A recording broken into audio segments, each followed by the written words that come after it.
306, bound for Tokyo, is arriving at track number 27. Please stay behind the yellow line. Non-reserved seats are in cars number 1 and 2. 列車到着です。近代展示ブロック内側ご通行ください。What's up mga ka-vlog? Nandito tayo ngayon sa platform, waiting sa ating ride papuntang Tokyo. Check nyo to guys, ang lamig ng simoy ng hangin dito pero ang init ng excitement ko. Tignan nyo yung floor, may markings kung saan ka dapat pumila. Dito sa Japan, disiplina talaga ang bida. Walang unahan, walang tulakan. In a few minutes, darating na ang ating Shinkansen. Ready na ba kayo? Kasi ako, kanina pa nakaset ang camera ko para mahuli yung dating ng bullet natin. Ayan na, rinig nyo ba yon? Parang humihinga na yung reles. Tignan nyo guys, parang spaceship na paparating. Grabe ang aerodynamics nito. Design talaga para hindi maingay kahit pumasok sa tunnel.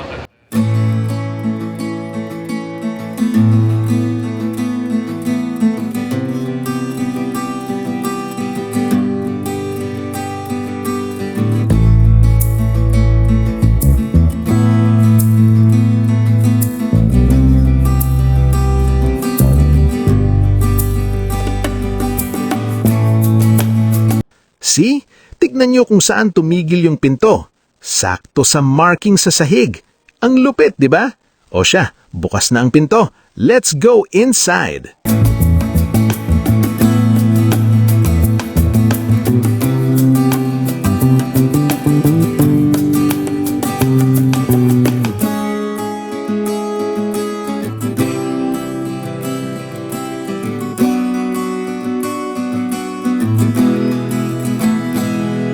Guys, eto na!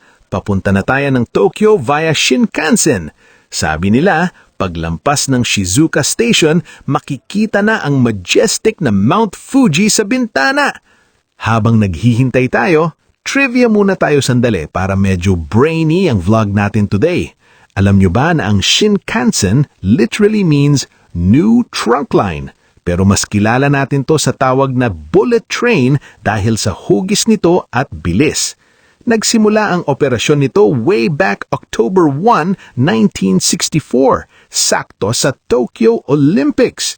Isipin nyo, 60 years ago pa nila na perfect ang technology na hanggang ngayon ginagaya ng buong mundo. At ang pinakaastig na part, sa loob ng mahabang panahon na yan, ang average delay ng Shinkansen ay nasa about 1 minute or less lang. Ganon sila ka-accurate. Wala talagang Filipino time dito guys. Expectation, majestic view. Reality, majestic clouds. Nasa ng bundok? Nahihiya yata sa atin, nagtago sa likod ng makapal na ulap. Kitang-kita nyo ba? Kasi ako, wala talaga akong makita kundi puti. Ayan ang tinatawag na Shy Fuji. Bawi na lang tayo sa next trip. Next stop, Tokyo. In roughly 2.5 hours, nasa kabisera na tayo ng Japan. Napaka-smooth, napaka-relaxing. Kita-kits tayo sa Tokyo Station. Bye!